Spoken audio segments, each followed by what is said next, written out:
이 아침 가운데 읽었던 성경 말씀 빌레몬서 1장 8절서부터 22절의 말씀을 통해서 너와 내게 유익한 자라고 하는 제목으로 같이 말씀을 나눕시다. 오늘 본문에 있는 빌레몬서는 빌레몬이라고 하는 그 개인에게 바울이 로마의 옥중에서 보내는 한 장으로 이루어져 있는 개인적인 서신입니다. 그러니까 바울이 빌레몬이라고 하는 개인에게 보내는 그 서신인데, 이 빌레몬서는 로마의 옥중에서 쓰여진 에베소서, 빌립보서, 골로새서와 더불어서 옥중 서신이라고 분류되는 성경이기도 합니다. 자, 그러면 바울이 왜 빌레몬에게 편지를 썼을까? 빌레몬이라고 하는 사람이 대체 어떤 사람일까라고 하는 거죠. 1절에 보시면 그가 어떤 사람인지 이렇게 얘기합니다. 그리스도 예수를 위하여 갇힌 자 된 바울과 및 형제 디모데는 우리의 사랑을 받는 자여 동역자인 빌레몬과 라고 말씀하고 있다는 거죠. 그러니까 빌레몬이 어떤 사람이냐? 동역자라고 얘기한다는 거죠. 동역자, 대체 어떤 일의 동역자일까요? 그건 복음의 동역자라는 겁니다. 믿음의 동역자라는 것이고 하나님의 나라의 일을 감당하는 동역자라고 하는 것이죠. 그래서 복음 안에서 하나님의 일을 같이 감당하는 사람 중에 하나가 누구냐? 그가 빌레몬이라고 하는 거예요. 이 빌레몬은 사도 바울이 3차 여행을 하면서 에베소에서 복음을 전합니다. 물론 2차 여행 때도 에베소에서 복음을 전하였고 3차 선교 여행 때도 에베소에서 복음을 전했고요. 3차 여행 때는 그 에베소에서 그 2년 반 이상 동안에 에베소에 두란노 서원을 세운다는 거죠. 거기서 제자들을 모아서 하나님의 말씀을 가르친다라고 하는 거예요. 그때 그 복음을 듣고 예수 그리스도를 영접한 사람이 누구냐? 그가 바로 빌레몬이라고 한다는 거죠. 그 빌레몬이 예수님을 영접한 다음에 자기 집을 내놓습니다. 그 자기 집에 무엇이 세워지냐면 교회가 세워진다는 거예요. 그게 2절에 보여집니다. 2절 보시면 자매 아비아와 우리와 함께 병사된 아키포와 내 집에 있는 교회에 편지하노니라고 말씀합니다. 2절에 나오는 아비아는 빌레몬의 아내로 알려져 있고요. 아키포는 그의 아들로 알려져 있다는 거죠. 그러니까 빌레몬의 모든 가족들이 예수 그리스도를 영접했고요. 그 예수 그리스도를 영접한 빌레몬이 자기 집을 교회로 내놓았다라고 하는 거예요. 그래서 그곳에서 모여서 하나님 앞에 예배하고 찬송하고 기도한다라고 하는 거죠. 그런 빌레몬이 훗날 골로새라고 하는 그 교회의 감독이 되어집니다. 오늘날로 얘기한다면 목사님이 되어지는 거예요. 골로새 교회의 목사님이 되어지고요. 이 빌레몬은 훗날 네로 황제의 그 탄압 때에 기독교 그 박해 때에 순교한다라고 전해지고 있다는 거죠. 그 빌레몬에게 바울이 개인적인 서신을 써서 보냅니다. 그것도 어디서요? 옥중에서 편지를 쓸 만큼 다급했던 것 중에 하나가 빌레몬과 자기 사이에 있는 어떤 일이라고 하는 거예요. 그 일이 대체 뭘까? 그게 8절서부터 10절에 우리에게 보여주고 있습니다. 8절서부터 10절 보세요. 8절서부터 10절. 이러므로 내가 그리스도 안에서 아주 담대하게 내게 마땅한 일로 명할 수도 있으나 도리어 사랑으로서 간구하노라. 나이가 많은 나 바울은 지금 또 예수 그리스도를 위하여 갇힌 자 되어 갇힌 중에서 낳은 아들 오네시모를 위하여 내게 간구하노라. 여기에 보면은 10절에 갇힌 중에서 낳은 아들 오네시모를 위하여 내게 간구한다라고 얘기해요. 강구한다라고 하는 헬라의 원어적 의미는 뭐냐면은 간청한다, 부탁한다, 탄원한다, 또 애원한다, 기도한다 이런 의미가 담겨져 있다라고 하는 거죠. 한마디로 뭐냐? 정중한 부탁을 하고 있는 거예요. 왜 부탁을 할까? 13절 말씀 보세요. 13절 그가 내게 머물러 있게 하여 내 복음을 위하여 갇힌 중에서 내 대신 나를 섬기게 하고자 하나. 왜 빌레몬에게 편지를 썼을까? 갇힌 중에서 낳은 아들 오네시모를 위하여 부탁하는데, 정중히 부탁하는데, 그 오네시모가 너를 대신해서, 너가 누구예요? 빌레몬이요. 빌레몬을 대신해서 옥중에 있는 나를 섬기게 하기 위함이다라고 말하고 있다는 거예요. 그래서 오네시모가, 시노모가 나와 함께 이 옥에 있으면서 나를 좀 보필할 수 있게끔 해 주시게라고 하면서 간청하는 거예요. 요청하는 거예요. 그런데 8절에 보면은 이러므로 내가 그리스도 안에서 아주 담대하게 내게 마땅한 일로 명할 수도 있으나 라고 얘기해요. 바울은 사도입니다. 그리고 빌레몬은 그 사도 바울에게 복음을 듣고 예수 그리스도를 영접하고 바울에게 하나님의 말씀을 배운 제자라고 한다는 거죠. 그래서 바울은 사도의 권위를 가지고 빌레몬아 이렇게 해라라고 얼마든지 명령할 수 있다라는 거예요. 그렇게 해다오 이렇게 하지 않고 해라. 그게 더 좋다라고 명령할 수도 있다는 거죠. 그런데 오늘 본문이 보여주는 게 뭐예요? 그렇게 할 수 있지만 9절에 보면 도리어 사랑으로서 강구하노라. 나이가 많은 나 바울은 지금 또 예수 그리스도를 위하여 갇힌 자 되어 갇힌 중에서 낳은 아들 오네시모를 위하여 내게 강구하노라. 부탁한다. 그 오네시모가 이곳에서 나를 좀 섬기게 좀 해다오라고 말하고 있다는 거예요. 그러면 오네시모라고 하는 사람은 대체 어떤 사람일까? 그가 어떤 사람이기에 바울이 이렇게 정중하게 자기의 믿음의 아들이고 자기의 제자인 그 빌레몬에게 이런 정중한 편지를 써서 보냈을까라고 하는 거예요. 오네시모는 성경에 딱 2번 그 이름이 등장합니다. 오늘 본문 1장 10절에 한번 등장하고 골로새서 4장 9절에 한번 등장합니다. 그리고 그 위에 어떤 정보가 오네시모가 어떤 사람인가라고 하는 것에 대해서는 정보가 없어요. 성경에 보여주는 정보가 없어요. 그래서 본문을 통하여서 그 오네시모가 어떤 사람인가 우리가 추정해 볼 수 있다라고 하는 거죠. 그가 어떤 사람일까? 10절을 다시 한번 보세요. 갇힌 중에서 낳은 아들 오네시모를 위하여 내게 강구하노라. 갇힌 중이라고 하는 건 뭐예요? 옥중에 있다라는 거예요. 옥중에. 옥중에 있다. 거기서 누굴 낳았대요? 오네시모를 낳았다라고 얘기하는 거. 그 얘기는 뭐겠습니까? 오네시모도 어디에 있었다라고 하는 거예요? 옥중에 있었다라고 하는 거예요. 감옥에 있었다라는 거예요. 교도소에 있었다라고 하는 거예요. 그곳에서 바울을 만난 거예요. 왜 옥중에 있었을까? 왜 감옥에 있었을까? 성경은 그가 어떤 죄를 저질렀는지 구체적인 죄에 대한 제목을 우리에게 잘 보여주지는 않지만 어쨌든 오네시모는 범죄하여서 옥에 갇혀 있다라고 하는 거죠. 그러니까 한마디로 죄인임을 알 수가 있는 것이고요.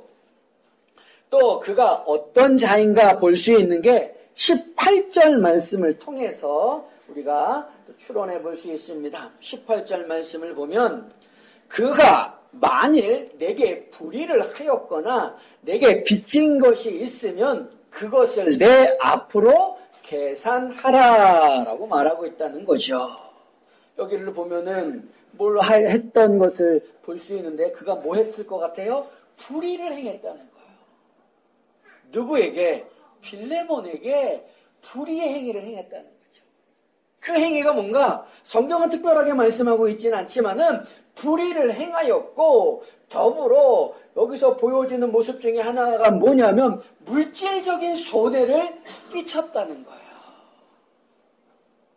그래서 그런 것이 있으면 내가 갚아주겠다, 계산하겠다라고 지금 18절에서 말씀해 준다. 오네시모는 불의를 행한 자예요. 그리고 빌레몬에게 약간 물질적인 큰 손해를 입힌 자예요. 그리고 지금 옥중에 갇혀있는 자라고 하는 거죠. 또 하나 그에 대해서 알 수 있는 것 중에 하나가 뭐냐면 16절을 보십시오. 16절 보면 이후로는 종과 같이 대하지 아니하고 종 이상으로 그 사랑받는 형제로 둘 자라. 내게 특별히 그러하거든 하물며 육신과 주 안에서 상관된 내게랴라고 말씀합니다. 사도 바울이 빌레몬에게 편지를 쓰면서 빌레몬아 네가 이 편지를 받거든 오네시모를 종과 같이 대하지 말라라고 하는 거예요. 뭐처럼 대하라? 형제처럼. 그것도 사랑받는 형제로 두라라고 얘기하고 있다는 거죠. 그 얘기는 오네시모가 어떤 신분의 사람이라는 거예요? 종이에요. 빌레몬의 종이라고 하는 것을 볼 수 있다는 거죠. 그래서 신학자들이 오네시모에 대해서 이렇게 정리를 합니다. 오네시모는 빌레몬 그 집안의 종이었는데 빌레몬에게 뭔가 큰 잘못을 했다는 거예요. 그 잘못을 무마하기 위하여 도망쳤다는 거죠. 근데 그 도망치면서 빌레몬에게 많은 물질적인 손해를 끼쳤다라고 하는 겁니다. 이런 상황을 보면은 오네시모는 단순하게 그 집안에서 그 어떤 잡일을 하는 종이 아니었음을 알 수 있다는 거예요. 뭔가 오네시모 집안에서 중요한 일들을 맡았던 종인데 그 일이 잘못되어져서 큰 책임이 그에게 돌아올 것 같아서 도망쳐버린다는 거예요. 그런데 그 도망침 때문에 빌레몬에게는 많은 물질적인 손해가 생겼다라고 하는 거죠. 그가 도망쳐서 어디까지 가게 되어졌는가? 로마까지 갔다는 거예요. 그런데 종은 함부로 아무데나 돌아다닐 수는 없는 신분인 거죠. 그 로마에서 붙들린 바 되어져서 종의 신분임을 알게 되어졌고 그가 어떤 큰 불의를 행하고 물질적인 손해를 주인에게 끼쳤음을 알게 되어져서 옥에 갇혔다라고 하는 거죠. 다행인 건 뭡니까? 그곳에서 바울을 만나는 거예요. 바울을 만나서 예수 그리스도를 알게 되었고 예수 그리스도를 영접하게 되었고 그래서 바울이 갇힌 중에 낳은 아들이라고 표현할 만큼 그 오네시모는 믿음의 사람으로 변화되어져 있음을 성경을 통하여 우리가 볼 수 있다는 거죠. 그럼 그가 어느 정도로 변화되어졌을까? 11절 보십시오. 11절 보면 그가 전에는 내게 모익하였으나 이제는 나와 내게 유익함으로 라고 말씀한다는 거예요. 오네시모는 바울을 만나기 전에 예수 그리스도를 만나기 전에 빌레몬에게 손해를 끼친 사람이었습니다. 또 바울에게는 아무 어쩌면 의미가 없는 사람일지 모른다는 거죠. 그래서 그가 전에는 내게 무익하였으나 이제는 나와 내게 유익함으로 라고 말씀한다는 거예요. 나와 네게라고 하는 것은 빌레몬과 바울을 얘기합니다. 빌레몬에게 바울에게 유익하다라고 하는 것은 이 두 사람에게 유익한 것으로 끝나는 것이 아니라 빌레몬과 사도 바울이 추구하는 그 복음의 사역 가운데 그가 유익한 자가 되었다라고 하는 걸 알 수 있다라고 하는 거죠. 한마디로 복음의 확신을 가지고 복음을 위하여 헌신된 준비가 된 사람이 누군가, 그가 바로 오네시모라는 거예요. 그래서 12절에는 뭐라고 얘기하는가? 12절 보세요. 내게 그를 돌려보내니 그는 내 신복이라 라고 얘기합니다. 신복이라고 하는 그 단어에 나눠져 표시가 되어 있을 겁니다. 그래서 그것을 따라와 보면 헬라어로 뭐라고 말한대요? 심장이라고 한다는 거죠. 심장이라고 번역하기도 하고 혹은 마음이라고 번역하기도 하고 또 오늘 본문처럼 신복이라고도 번역할 수 있습니다. 한마디로 오네시모는 옥중에 갇힌 그 바울에게 있어서 뭐가 같다는 거예요? 심장 같다는 것입니다. 심장이 멈추면 어떻게 돼요? 죽잖아요. 우리의 장기 중에서 가장 중요한 게 뭐예요? 모든 장기가 다 중요하지만 심장만큼 중요한 장기는 없죠. 바울이 그 오네시모를 보고 내 심장이다, 내 마음이다 라고 말할 정도로 그는 변했다라고 하는 거죠. 더불어 바울이 그를 뭐라고 불러요? 아들이라고 불러요. 아들.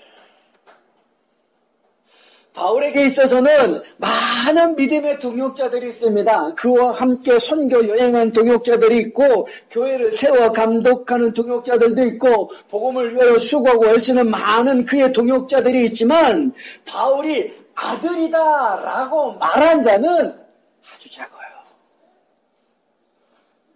누가 있을까요? 바울이 아들이라고 부른 사람이 누가 있을까요? 많지 않아요. 디모데요, 디모데. 디모데를 믿음의 아들이라고 부릅니다. 또 누구를 아들이라고 부르냐면 디도요. 디도를 믿음의 아들이라고 부릅니다. 그리고 오늘 본문에 있는 이 오네시모를 아들이라고 부를 정도로 그런 애착을 가지고 있다는 거예요. 그를 사랑하고 있는 모습을 보여주고 있다는 거죠. 그런데 그 오네시모를 12절에 보면 내게 그를 돌려보내노니 라고 말하는 거예요. 왜 돌려보낼까? 왜 돌려보낼까? 그 당시에 로마의 법률에 의하면 주인은 종의 그 생명에 여탈권이 있다라는 거예요. 얼마든지 종을 죽일 수 있는 그 권한을 가진 것이 주인이라고 한다는 거예요. 특별히 도망친 종에 대해 있어서는 주인이 자비를 베풀지 않아요. 근데 지금 오네시모가 그런 자이잖아요. 그 종에 대해서 로마의 법률은 얼마든지 죽일 수 있다는 거예요. 그런데 그 죽음에서 벗어날 수 있는 일이 한 가지 있는데 그건 뭐냐? 그 본래 주인이 그 죄에 대해서 그 종에 대해서 용서해 주는 거예요. 용서해 주면은 법률적으로 용서함을 받은 그 종은 살 수 있다는 거죠. 그래서 지금 옥중에서 바울을 섬기고 있는 그 오네시몬에게 편지를 써서 그 손에 들려줘서 지금 누구에게 보내냐면은 필레몬에게 보내는 거예요. 그러면서 하는 말이 뭐겠습니까? 13절 그가 내게 머물러 있게 하기 위하여 내 복음을 위하여 갇힌 중에서 내 대신 나를 섬기게 하고자 하나. 14절 다만 내 승낙이 없이는 내가 아무것도 하기를 원하지 아니하노니 이는 너의 선한 일이 억지같이 되지 아니하고 자의로 되게 하려 함이라. 빌레몬에게 허락을 받는 거예요. 오네시모를 용서해주고 그가 나를 섬길 수 있도록 다시금 내게 보내달라라고 하는 것이 빌레몬서에 기록된 바울의 서신의 내용이라고 하는 거죠. 그럼 빌레몬이 오네시모를 용서하고 바울에게 다시금 보냈을까? 보냈으니까 빌레몬서가 성경으로 우리에게 기록되어져 있는 거 아니겠습니까? 빌레몬은 그 편지를 받고 오네시모를 용서하고 그를 종이 아닌 형제로 맞이하고 그를 다시금 바울에게 보냈다는 거죠. 그리고 바울을 섬기고 옥중에서 나온 그 오네시모는 어떤 일을 감당하는가? 골로새서 4장 9절에 그가 어떤 일을 했는지를 보여주는데 이렇게 표현합니다. 신실하고 사랑받는 형제 오네시모를 함께 보내노니 그는 너희에게서 온 사람이라 저희가 여기의 일을 다 너희에게 알게 하리라. 골로새 교회에 보내는 거예요, 다시. 뭘 가지고? 골로새서라고 하는 그 바울의 편지를 가지고 오네시모가 두기고와 함께 빌레몬이 사역하고 있는 그 골로새 교회에 다시금 간다는 거죠. 그래서 골로새 편지를 전해주는 거예요. 그런 오네시모가 훗날 뭐가 되느냐? 에베소 교회의 감독이 되어집니다. 종의 신분에서 이제는 한 교회의 감독이 되어지는 거예요. 그리고 생명의 그 몇 할과 주인에게 그 죽임을 당하기 싫어서 도망쳤던 그 오네시모가 도미티안 황제 그때에 그 박해 때에 순교한다는 거죠. 살기 위해서 주인에게 도망쳤던 그 오네시모가 황제의 박해 시대 때는 마땅히 그 박해를 받고 도망치지 아니하고 순교한다는 거예요. 그게 로마 순교록에 기록되어져 있어요. 이러한 빌레몬서에 대해서 루터는 뭐라고 말을 하느냐? 기독교의 사랑의 진수가 담긴 책이다 라고 얘기하고요. 칼빈은 그리스도의 용서가 꽃처럼 피어나는 책이다 라고 표현하고요. 신학자 사바테일이라는 분이 계신데 그분은 표현하기를 빌레몬서를 말하기를 신약 성경이라고 하는 그 보고에 간직된 영광스러운 보석이다 라고 말한다는 거죠. 한 장으로 이루어져 있지만은 그 안에 복음의 핵심들, 사랑이 무엇인가, 용서가 무엇인가 라고 하는 것이 잘 담겨져 있다는 거예요. 그래서 신약 성경의 영원한 보석이라고 표현되어질 만큼 빌레몬서는 짧지만 복음의 진수를 잘 담고 있는 성경이라고 하는 거죠. 이런 빌레몬서를 보면서 이제 2016년도 한 달 남았어요. 우리의 모습을 한번 살펴봤으면 좋겠어요. 우리의 모습을 빌레몬이라고 하는 그 말씀에 비추어서 투영해서 우리를 한번 보자고요. 우리는 얼마나 복음의 유익한 사람으로 이 한 해를 살았는가라는 거예요. 2016년도 시작할 때의 그 모습과 2016년도를 마무리하는 이때 가운데 과연 나는 복음 안에서 얼마나 유익한 사람으로 변화되었느냐라는 거죠. 또 우리는 얼마나 주님의 심정, 주님의 그 심장, 주님의 그 마음을 가지고 보았는가, 지냈는가라는 거예요. 그걸 이 빌레몬서를 통해서 우리를 한번 봤으면 좋겠어요.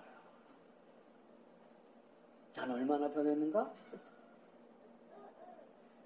과연 내가 주님의 심장과 같은 자의 모습으로 이 한 해를 살았는가라는 거죠.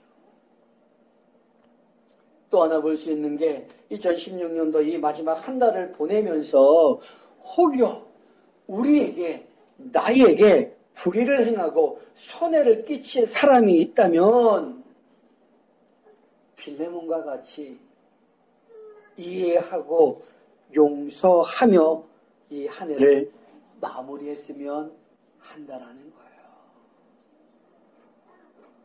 잘 생각을 해보십시오. 내게 불이행한 사람이 누굴까? 내 마음을 아프게 한 사람이 누굴까? 나에게 손해를 끼친 사람이 뭘까? 나에게 상처를 준 사람이 누굴까? 혹여 그런 사람이 있다면 2016년도 이 한 해가 가기 전에 그 사람을 이해하고 주님의 심정으로 주님의 마음을 가지고 주님의 심장으로 그를 용서해 줄 수 있는 우리의 모습을 가지고 이 한 해를 마무리했으면 한다는 거죠. 2016년도 이제 한 달 남았어요. 남은 기간 동안 우리의 모습을 잘 정리해 보시고요. 용서해야 할 사람이 있다면 용서하고 이해하며 이 한 해를 마무리하고 하나님께서 주시는 새해 2017년도를 시작할 수 있는 모든 성도님들이 다 되실 수 있기를 주님의 이름으로 축원합니다. 아멘. 기도하겠습니다.